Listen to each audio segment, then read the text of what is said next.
Picture this: a peaceful home, a content dog, a perfect day. Then, out of nowhere, a rat darts across the floor. It's a scene no dog owner wants to live through.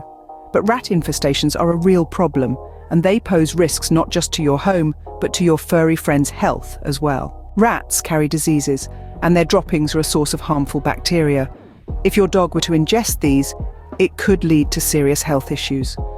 So, what's a dog owner to do? Enter the pest control expert. They're well versed in the art of rat control and know the ins and outs of keeping your home safe for your pets. According to one such expert, the key lies in using products that strike the right balance, effective against rats but harmless to dogs. They recommend an expert like Rodents Stop, their unique solution that targets rats without the use of dangerous chemicals or poisons. It's a dog owner's dream, a rat-free home that's still safe for their beloved pet. But remember, it's not just about the right company, it's about vigilance. Regularly check your home for signs of rat activity and take action at the first sign of trouble. So, dog owners, it's time to take a stand. Stand up for your furry friend's health. Stand up for a peaceful, rat-free home.